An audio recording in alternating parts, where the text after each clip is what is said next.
residue set that's an interesting question. Set in a variety of places. Set partly in London, partly in Berlin, partly in Delhi, but also incorporating a lot of the recent history of Kashmir and the effect of that place and what has happened on the main characters. And it even, I'm glad to say, has a little reference to Bradford, because one of the minor characters has a razor who lives there. On my right is Kamran Shamsi, the author of 6 novels, most recently God in Every Stone, shortlisted for was it still the Orange Prize? The Baines Prize for Burnt Shadows.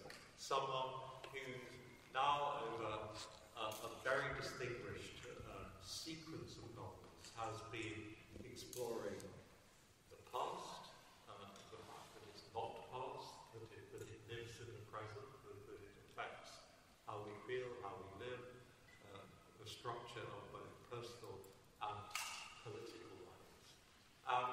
These are both books that go back to various parts of the subcontinent.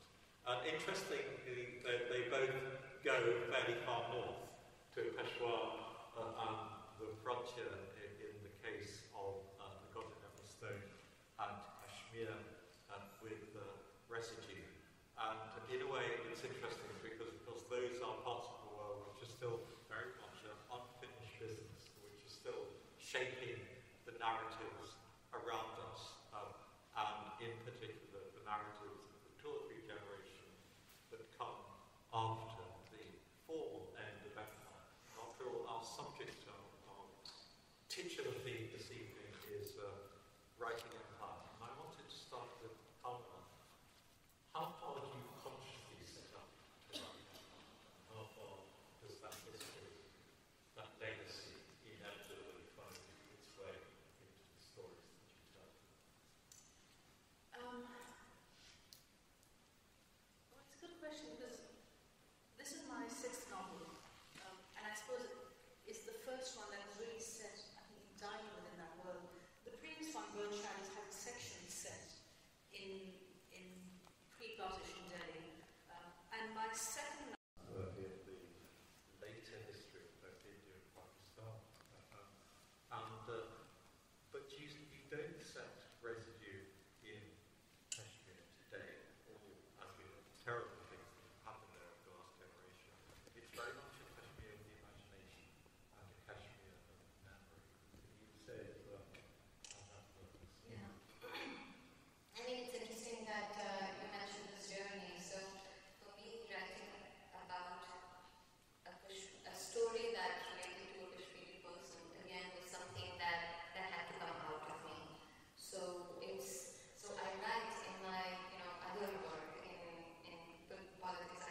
taken by this cosmopolitan dream of the borderless world, of wanting to move seamlessly between identities, between personalities. But of course, they can't. The past is still way ahead. Exactly. It's the frivolity and rigidity of that identity. The fact that there are an airport or a border as a place can be that place of immense violence, where depending on which kind of identity that you carry, you could be dying in that frontier as people are even today, Fortress Europe, but also other borders. So it's that way in which cosmopolitanism perhaps makes it sound nicer. I would say a kind of recognition that borders are contingent lines. That had they been drawn, some of these borders, if they'd been drawn with a pen that had a different tip, a thicker tip, would have resulted in a village being part of this country or that country. So it's the way in which those borders continue to mark people's lives, and not all of us have that ability to define that. I want to be seen as this person, because a refugee doctor will be seen as a refugee before she's seen as a doctor, or and likewise for a Muslim person who's British may just be seen as Muslim. So it's like, who has the flexibility and how much of it to say I'm this person and this is who has the power to define you? This is quite important in The God in Every Stone, where of course it's set in the First World War and then in the late 1920s and 1930s. But of course there's this enormously powerful hero discourse of separating people and telling you, because you're Qatar, you're warlike and violent, but also brave, and all of what we can subsequently see as quite nonsensical, but it really had an effect on people's lives. It had a very deep effect. It was that categorization was so effective that it became internalized. We still today find Pashtuns who talk about themselves in precisely the terms that are laid out, in these British texts. It was one of the great myths. It was that the Pashtuns were this great warrior people who could not be defeated. And of course, again, as soon as you start considering every single invasion, successful invasion, came through them. Right? They lost to practically everyone, but they defeated the British in a battle, and then the British create this myth of the great warrior Pashtun who defeated everyone. It's a kind of way of saying, yes, we lost to them, but they defeat everyone. And these extraordinary myths do get created, and so one of the things I was really interested in with the book was the figure of Khan Abdul Khan, who was a man who was in the 30s, was probably the most powerful and popular political figure of that area, and still is remembered with in most parts of what is now Khyber Pakhtunkhwa, was then frontier province. They really idolized. And his doctrine was of non-violence, and he had to convince the Pashtun people that actually the way to be a real Pashtun man was to put down your weapons in order to fight. So it was an extraordinary thing he had to do, was to take all that internalized stuff. And equally, outside the subcontinent, probably not much known, or certainly not remembered. Well, even within Pakistan, he was actually the most sophisticated political thinker of Gandhi, Nehru, Jinnah, because he did, the way he had to go in and turn around people's idea of who they were and what they believed in was really quite extraordinary. Now, I want to come back to that sense of challenging myths, but Natasha, you present people who are, they're very interested in their own history, but to some extent they're also trying to escape it, I think. I wonder whether there's a sense in your novel that Kashmiri characters, they're in Berlin, they're in London, they're in Bristol even, that there's a sense that they, and in Delhi, that they are almost everywhere seen as outsiders. And that's true in India as well. But they also find a certain advantage in this in some ways.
is that it complicates in a very sort of nicely created way the idea of where the West ends and the East begins. And Campbell actually starts the novel in what is now Turkey, on an archaeological dig, and then moves a long way east. But as you note, look at the world in about 500 BC. These were simply two ends of the same empire. Yeah, I mean, the Persian Empire went from what is now Peshawar to, I have a character in there, 550 BC, pops up as a sort of someone who the archaeologists in the novel are trying to discover something a lot. And a man who actually lived called Skylax, who was from a place called Karahan, which is what is the western end of Turkey now. So that was the Persian Empire. And there was then the overlaps between the Persian Empire and the Greek Empire. So what Skylax wrote about India was known to the Greeks and formed the Greek imagination of India. And Aristotle used to draw from these Persian writers. And so this whole, the idea of East-West is always seen quite wrong to me. I mean, sort of, if this book has the earliest point of origin, it was when I was about maybe 6 years old, 7, and my mother had given me a series of, I think probably the Lady Bird classics or great figures from history. And there was one on Alexander the Great. And I opened, the first page has a map of Alexander's routes and Alexander's navy. And there's Karachi. Yes. And Alexander himself didn't go through, but his admiral Nearchus did. And I thought, oh, he's just Greek, but he was here. And right then it just explodes something in your mind. And of course, the greatest thing in Peshawar for me is the great Gandhara art, which is that Buddhist art, but with very strong Greek influences. And you have, one of my favorite things in the world is you have these miniature stupas, where you have along every level of it, you have the Buddha, figures of the seated Buddha. But at the very base, holding up the Buddha, is Atlas, the Greek Atlas. And just there, just does something to all this East-West. So it breaks down the binary misconception. And there's an element in Natasha's novel which does the same thing, because of course the main hero is called Leon. He's named after Trotsky. And something which gets completely written out in a lot of Western journalism and analysis about the subcontinent is just quite how deep and widespread the impact of the socialist tradition was all over the subcontinent. I mean, Camilla was talking about how was not part of the curriculum. It's how these progressive histories in various parts of the world get completely written out. I mean, Kashmir, for example. I mean, late 19th century, 1870s is when we have the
troops, above all, from British India on the Western Front. Do you think that's now part of a story that's told often enough, or is it something that still people need reminding of because it's been certainly written out of the older histories of the First World War? Well, I don't know what often enough is. It's true that with the centenary celebrations you did, or commemorations celebrations, you did have some stories and TV programs in this about the Indian contribution to the First World War, but I think it was still in a relatively minor key. But I think part of the issue then, because it's not all about Britain always, is that in India and Pakistan no one knows quite what to do with these histories, because what do you do? And I think it becomes particularly problematic around the Second World War, because there you have the 1940s when the independence movement is at its height, and there are these soldiers fighting for empire. What do you do with them? And so I think with both the First World War and the Second World War, the soldiers of British India who fought for the empire is another one of those things that the national histories haven't known quite what to do with. And it's, you find it in, you think about the human stories of it. Because of course India and British India in particular is a vast, vast place. And so when you say, well, the over 100,000 men went to fought and all of this, that's a large number, but given the vastness of India, what you fail to see is that the British Indian Army recruited from very small pockets of the subcontinent, and those pockets were completely decimated by those wars. There's, in the Lahore Museum, there are these little marker stones which are all over the subcontinent, and they'll say things like there'll be a neighborhood village which is so small that, I sort of, one of the villages, I can't remember the name now, I went to research and could hardly find anywhere, realized it was a tiny hamlet with maybe a few hundred people, and it said, from this village, 200 men went to war, 50 never returned. And those 50 would have been a sizable percentage of that village that never came back. And those kind of tiny villages were concentrating places, and this, again, it's one of those stories that gets left out because it wasn't a nationwide story. It wasn't happening all over the Indian subcontinent. And then it was, they died for empire, and now we don't know how to feel about that because, we, for various reasons, don't like empire. So the 100th anniversary was in Pakistan, not really a thing that was marketed anyway. In India, they had a few things, but not very much. So, I think the burden sort of falls there of what are you going to do with your own histories before it falls here. That's interesting. We'll return to that question of what you do with your histories, but I wanted to ask Natasha about another aspect of the book, which is worth emphasising, which is that it's very funny. There's a lot of very, very sharply observed satire. And I wondered whether, again, you're looking at these societies from a slight position of distance, whether it's smart parties in Delhi or academic life in Bristol or sort of bohemian life in Berlin.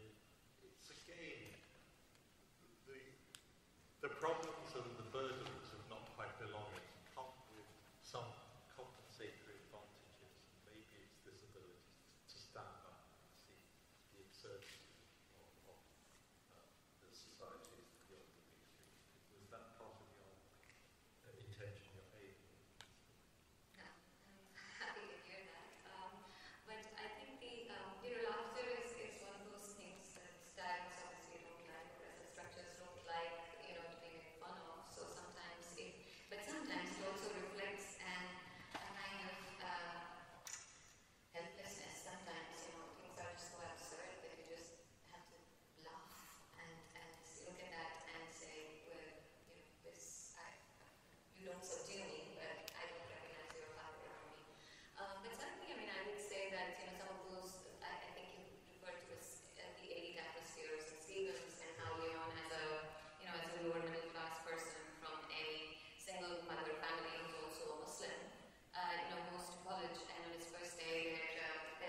went to a restaurant called Taste of the Raj.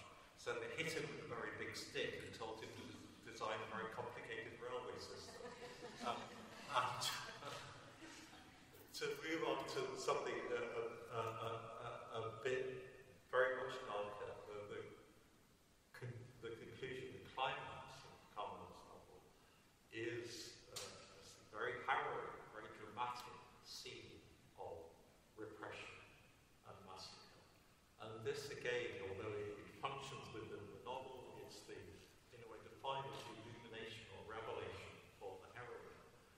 But it's also, again, it's telling a story which is perhaps not well known here, not known here at all. Not known here and not known in many parts of Pakistan, which is in April 1930, a massacre in Kisafani, the Street of Storytellers, there was a protest, perfectly non-violent protest. But again, this is where one of the ways in which the real, well, there are many kinds, but one of the aspects of real damage of this myth of the militant Pashtun was, it was 1930 and there were protests all around India at this point. And the only one that met with this kind of violent reprisal was in Peshawar. And the reason was, as becomes clear through the official documentation, the English didn't believe that the Pashtuns would be non-violent.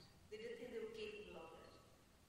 And it wasn't just the English, because you have Ghaffar Khan, because he is in alliance with Gandhi, and you have him writing and saying, the thing is, Gandhi and his people don't believe the Pashtuns would be non-violent. So we have to really, show them that we can do it. It was this widespread. And so the British see these Pashtuns massing and protesting and shouting, slogans for freedom and independence.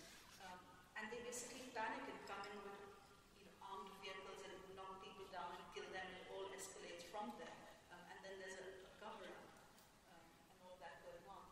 So it's very little known here. I mean, people, and even in Pakistan, let alone India, I think people are more likely to know about Jallianwala Bagh than they are about this. Because again, this was a group of people who turned out to be anti-Pakistan. So what do you do with them? This is the Amritsar. The Amritsar, Yes, Jallianwala Bagh massacre. But it is, so it's a very little known story. And part of my interest as I was writing it, because I do, just for those of you who don't know the book, it starts with, there are two characters, one English, one Indian, Pashtun, this was then undivided India. And he's first fighting in the First World War, and then is so sickened basically by the bloodshed that both turns against empire and against the Aryan violence and becomes one of Ghaffar Khan's men, and then gets caught up within this massacre. But I went and I found all the original documents, and it is completely harrowing to read, because you have eyewitness testimony, pages and pages of it, because Congress sends its people to get reports, and then you find the official testimony, in which I found the evidence of the cover-up, that bodies were actually then piled into trucks, because the British were so panicked then by what they'd done and the numbers they'd killed, that they piled bodies into trucks and then took them and threw them into unmarked graves. Well, it's a very, very powerful section. Beforehand, I asked both of our authors if they might like simply to read a small section.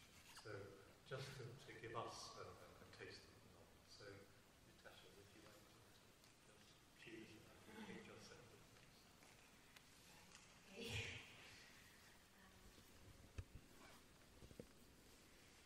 There's where is the page? There's this, thing about empire is that it isn't over. Because empire in the sense of an empire might be over, but this idea of an imperial subjectivity is very much not over. And even in India and Pakistan, we see it today. It's about this assumed sort of economic rationality and moral superiority. That for me is fundamental to empire. You have to think, I'm more rational than this person, and I'm morally superior. That's imperial, and we see that today in that part of the world. Okay, so I think,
sketching every crumbling old structure the train had passed.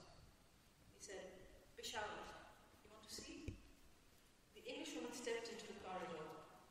Bala herself, Qayyum pointed towards the elevated fort which cast its shadow over the whole city. The monuments all seemed closer to each other when viewed through one eye, so he saw Peshawar's accordion, all breathing space pressed out of it. The city walls, Gorkhatri, Muhabbat Khan Mosque. His fingertip touched the window as he pointed out each landmark, and faint dots appeared, a constellation in the sky of dusk. She said, and the excavation site, Shaji Dairy, where the archaeologists dig. Do you know where it is? No. Why do the English dig for old broken things? We like to find history. Why? I don't know. He used to think it was humility, this readiness of the English to acknowledge ignorance, but he had come to understand it was the exact opposite. To be English was to move through the world with no need to impress or convince. Was this so because they had an empire, or did they have an empire because this was so? Okay, so this is the point at which I'm happy. This is the point at which Leon Ali came for trustee. He's come to England. Sorry, I forgot to mention. He was born in England, which is how he can actually be here again. England was the accident, an accidental birth allowed him to be here. So 9/11 happens. He's out to buy a mobile phone that day, finds out in the shop. I'll skip through some paragraphs. So he has a panic attack, and he says, after that Tuesday onwards, things went downhill for me. I did not regain a sense of happiness or sanity for a long time to come. I felt confused by what I saw and heard and felt. What the hell was happening? What exactly was being engineered? Swiftly, Islam became the focus of every news broadcast. I was a Muslim, wasn't I? People I worked with and met constantly asked me, what did I think of the happenings? I was furious beyond words. I had come to England to escape the marking that had followed me all my miserable neighborhood existence in Delhi. Fatherless son of a Muslim, fatherless son of a woman, a Muslim. Circumcised, poor, avoider, and teetotaler, and he added up, jihadi and traitor to boot. And now, when I had opted to lose myself in crowds where no one knew me, now when I had begun to taste the beer, wine, and whiskey, now when I eat my meat without a question, now suddenly I was Muslim again. Bucket, I was a latent fundamentalist. I felt angry at the collapsing bloody world. I had never bothered with politics or religion, never voted, never had an opinion on these monumental topics. I just wanted to be left alone. Why did I have to be so singularly marked now? Why did the loony madman who ruled and resisted the system have to choose the cusp of my adulthood to do this? People always kill each other. The heroic would gorge on or slice on the street, choke on it. I blame a whole lot of them. I almost felt forced in conversations to take up a point of view. Either I was a fallen, infidel Kashmiri who did not care for his Muslim brothers and sisters, as a preachy religious old boat admonished me to Palace Square one afternoon, or I was a filthy puppy scapegoat, or I was a token in need of rescuing. So he tries to sort of escape all of this, and and then retreats into books, and then he, I experimented with going to the big Borders bookstore every evening and reading books till closing time. I found myself immediately averting my gaze when I came across the mushrooming books on Muslims. My life under a regime here or there, my time in the West, my experience of being a fundamentalist, what Allah wants, how Muslims think, why Islam is violent, is the clash of civilizations imminent? Ami, his mother, Ami, can you hear me? Are you all right? Are you safe? In the summer of 2002, Gujarat was riot and rape central. India was torched with communal hatred. I pray. We're all praying here at the ashram. Allah will save us all, and we went and I listened. The whole world was on fire, and Iraq hadn't even been officially invaded yet.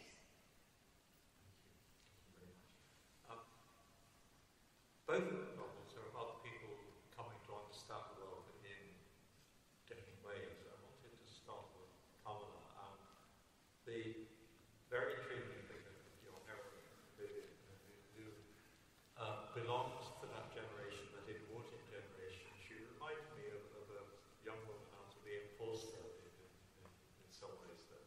So, on one level, she's enlightened, she's emancipated, she thinks for herself.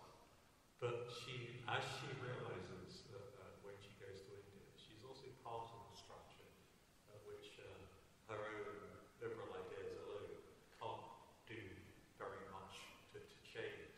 So she's this very advocate of enlightenment, rationality, is also unthinking privilege as well. Is that fair? Very much. And there were two English women all the time who I read quite a bit about and was thinking in terms of when I was thinking of Vivian Rose Spencer. And one is much better known than the other. One is Gertrude Bell, and the other was called Rosita Forbes. Both of whom went through Peshawar sort of accidentally as I was reading them. I was reading about them. And of course, Gertrude Bell, sort of known for being this woman out in the world doing extraordinary things, friend and ally of Lawrence of Arabia, very important in as a political figure. She was also the vice president of the Anti-Suffragette League. So here's a woman who absolutely didn't think women should get a vote, which I found really interesting. And everything, of course, she thought she was the exception. She didn't have time for most women. She was also the only child of her father, so in my imagining of it, he sort of put into her what he would into a son. And the other was a woman called Rosita Forbes, who was very well known in her day, who was this traveller again, who again had this extraordinary privilege, went around the world, wrote some rather colourful and wonderful books, but unfortunately had a taste for fascists, and fell out of favour when she started writing admiring things about Mussolini and Hitler, particularly Mussolini, who she clearly had some kind of crush on, and then fell disrepute. And they are both women who in some ways are very, when you look at them, there are aspects of them that appear quite admirable and attractive. These women who are doing things that their mother's generation didn't do, who are out in the world, who are defying conventions and stereotypes and taking on these new roles. But they also have these sides to them, which are completely illiberal, which are completely on the side of oppression and power structures. And I didn't want my character to be that hard in any way, but as a sort of starting point for her, I wanted her to be there. And also because it reflected one of the things that I find quite interesting in empire, particularly in the British Empire, because it was a system of economic and political exploitation. But because you had the Enlightenment, because the British had a certain view of themselves, there had to be a moral dimension. Right? Empire didn't want to say, we're going out there to exploit other people. Empire wanted to say, we are going out there for good, much in the way the American Empire is going to say women in Afghanistan and bring democracy to the Middle East. It's the same sort of idea. And so their whole idea was the civilizing mission. We're going there to improve these people. But the real irony is at the heart of the civilizing mission is this very racist idea that we are superior and our ways are superior. And so in Viv, I wanted to have those contradictions, that she believes in all kinds of Enlightenment ideas. She sees herself as this humanist, and she has very deep convictions that are, quite admirable in a lot of ways. But she's also unthinking about these power structures, and is quite ready to buy into them, whether it's about the role of women. She's also at the start an anti-suffragette, because she thinks most women aren't like her. And she also believes that, empire is a force for good and that the British are superior. And I was very interested in that, but she's very young at the start, and I wanted her to be able to experience the world and be changed by it as well.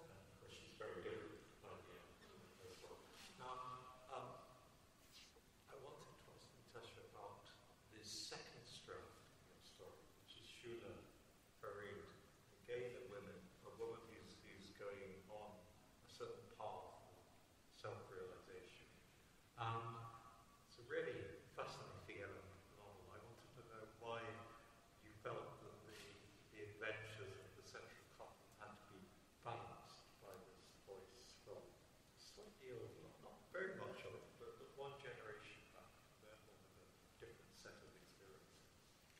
Yeah, for a couple of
struck that in part of the description as a reference to nostalgia for empire, which in a way both of us do touch on, but that nostalgia for empire strikes me as part of a nostalgia for a fixed identity and fixed belonging, which again both books tell us never really existed. And so I wonder, we come back to the role of fiction, the role of storytelling in whatever medium, to simply to invite people to open their minds to other kinds of stories, which might be very different to the ones that are being told by the loudest voices, and that seems to be part of what you're doing here and what you've done previously. I think so. It goes back in some ways what Natasha was saying about how there are some strands of history that get left out.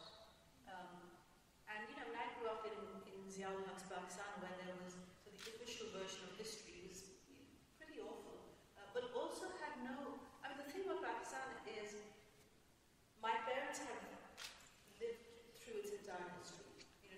They were both already born in 47, and so my grandparents' generation was part of their generation that was part of the independence movement.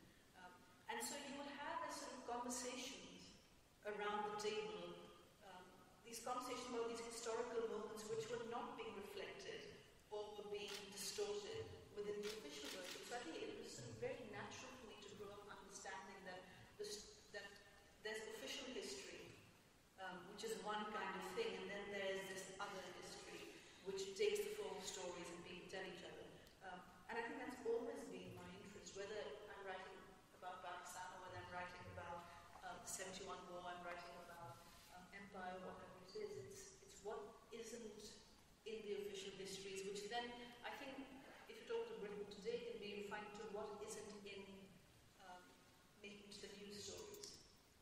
Because that is becoming our official histories, is what stories are being given in the news or repeated, or what kind of versions are being told there. And then I think novels are places where you're going for the complexity and the competing storylines. And there's that great John Berger line which has been used by writers from Michael Dowd to Jeff Dye to Arundhati Roy to Nadeem Aslam. Never again will a single story be told as though it were the only one. And I think for a lot of us who are writing today, and I include Natasha in that, that's quite a central line. But how are you viewing the moment, who is doing the viewing, and in that moment, which stories are you looking at? Yes, Natasha, would you agree with that? Yes, absolutely. A mainstream fiction. Yes, the possibility of imagining other worlds, that of other people from the inside, of other lives,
Irish, then you've certainly got the historians, but it's an interesting question. Can we think of novelists? I certainly can.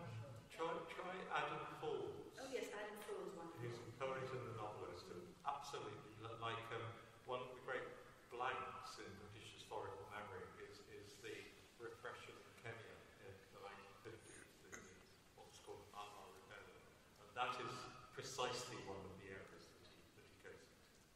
Although the interesting thing with Adam is that he's Jewish, which is, and I wonder where he would place that within, whether he would say, that puts him in the category of white British, or whether it's about within that being slight accurate things. I don't know what he would say. It's curious, of course, we've never lacked for big historical sagas about the era of the Raj from sort of Paul Scott onwards. The question is, can they tell a different kind of story, or are they recycling the same story? The question is who is doing, it's a really interesting question. I'm sure we're missing out someone obvious, but who is doing it of our generation? Because Paul Scott, and all that was a different kind of, telling of the Raj. But this sort of historical visual. Well, I don't know. There's one sure there's absolutely brilliant, I think, political and historical novelist at work about what you might call deep Englishness today. And that's a guy called David Peace, who wrote, for instance, Damn United, about Brian Clough, GB84, about the miners' strike. Interestingly, he lived in Tokyo for quite a time. So he has great history in being in places where histories of empire are occluded or distorted. So I would love to see David Peace write a kind of real post-imperial blockbuster, because I think it might be a very, very original piece of work. Did you mean that people aren't writing about the legacy of the empire but within their present now? Or did you mean that they are not writing about themselves then?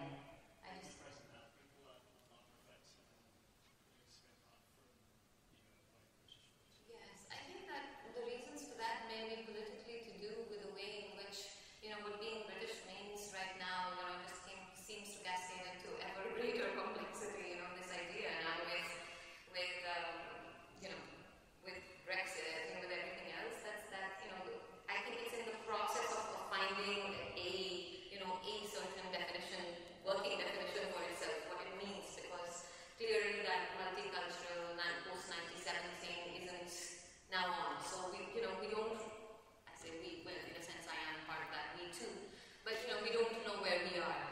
But I think it's more interesting to me, not just why people who don't look like that write about lives like that.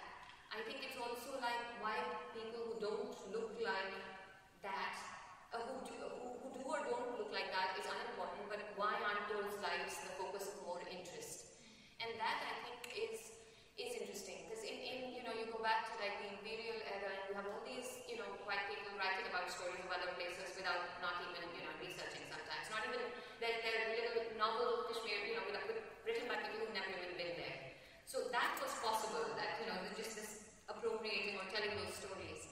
But even now I think it's Camilla is an exception, and there are a few other people who do write about people who are not like them or set them in places, like for example like these characters in Berlin. But more often than not, Vikram Seth has, in Equal Music, he has characters who are English and is a musician, aspiring musician, working class origin. But very often there are those invisible sort of boundaries that people place on their imagination. It's like a Yorkshireman can write about somebody in Calcutta, but somebody in Calcutta is not going to be heard writing about an imagination of being a white man in Yorkshire, and not even allowed to make the same kinds of mistakes. And I think that is the thing of who gets to be taken seriously writing about what. And I think for that we have to go with this let 100 flowers bloom if we don't mind, because we should all have the ability to at least try to write about other lives. But that seems to be very systematically, kind of defined. Maybe publishing industry is part of that. Like if you are an Indian or a Pakistani or a British Indian or a Kashmiri, this is what is your story. This is what you get to tell. And our lives and complexities and interactions don't map onto that very well. So I think that there should be more of these stories from people who don't look like the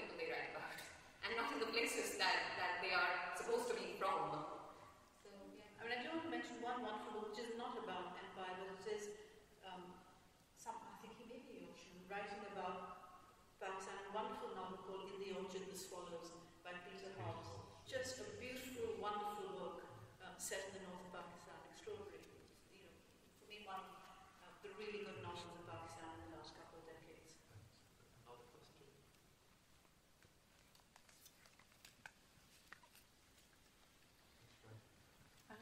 I just wanted to ask, as you're delving in the past into events of empire, what effect, if any, does it have on your own sense of self?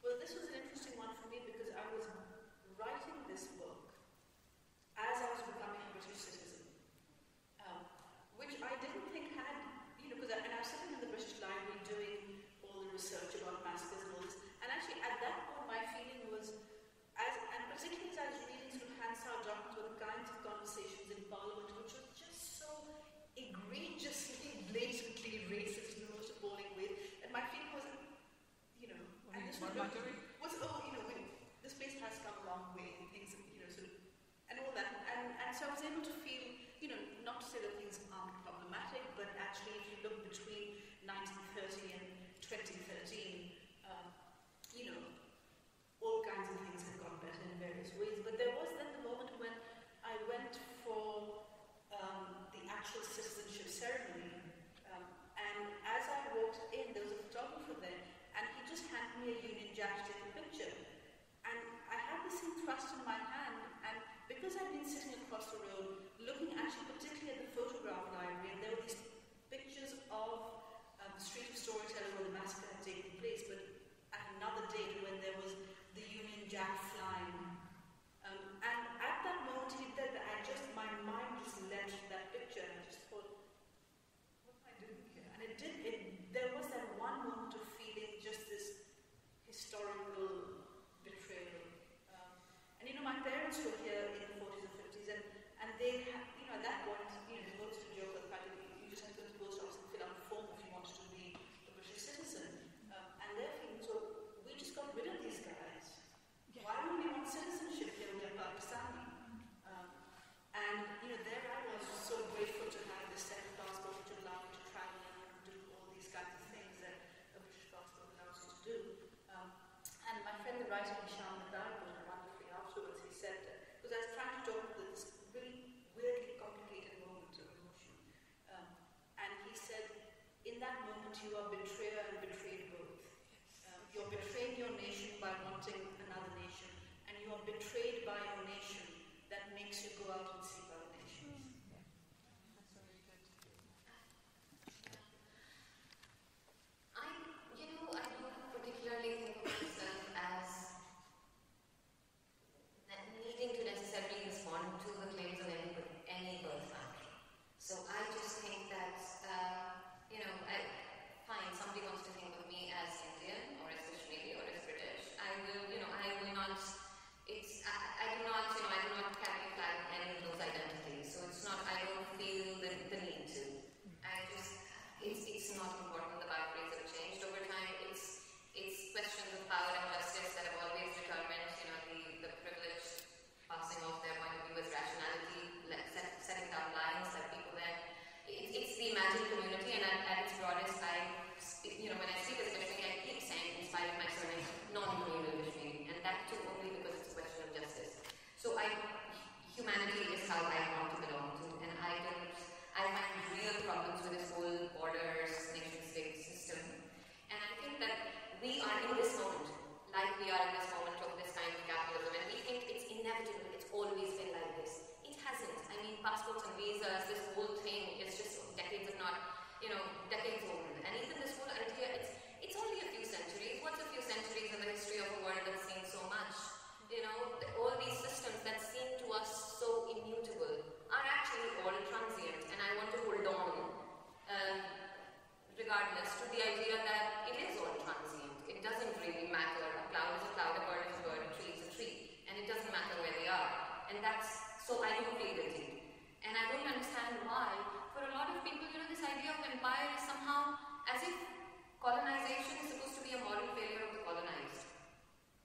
It's like we have, you weren't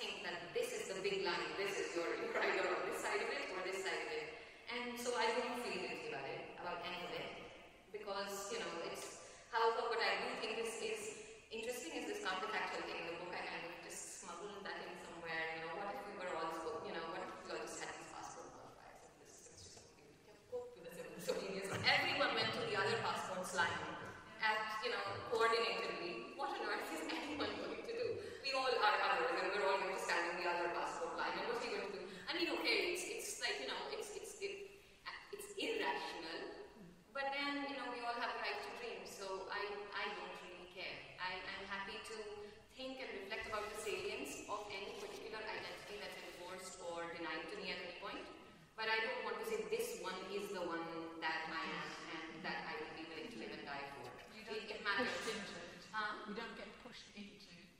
I would, of course, people will see me in certain ways, but it doesn't, it's not something that I think I can help. I can help by sort of continuously railing against that in everything I try to do or say, that we're all human beings. It's these simple questions. We're all human beings. We need to live. We need to have minimum wages. We need to have health care. We need to have less violence. And all of these questions, as a novelist, you struggle sometimes to bring in these questions into stories. But it's the simple questions. We really need to ask the simple questions. It's the powerful and the powerless. I think Brexit has shown that people still feel this need to feel an identity. This little island is, there are some people's identity is so rooted in the past and the greatness of a nation that, it's very easy for them to feel that they're not part of a world that is, even Europe is too alien for them. I agree absolutely, but I think it's not that. It doesn't. I would just refuse the fact that it's natural to people. I think it's the work of a lot of discourse that makes people think like that. If you had newspapers everywhere, a newspaper that just reported deaths on one page, regardless of where those deaths occurred, only on the basis of the severity of the violence. So, 150 people died here, and 20 people died here. And after 10 years, would people not simply think of those deaths in the order of magnitude and think, oh, well, 200 people died somewhere else and we don't care because they're somewhere else? It's the work of, I think, a whole set of things that make us continuously reinforce anti-empathetic things. Where we have to think, okay, people died at the border, so what? They're not like us. But if it's on this side of the line, we're supposed to be very bothered because they are one of us. I agree with you. Thank you so much. And on that note, obviously the one sure way, the one absolutely infallible way to achieve empathy is by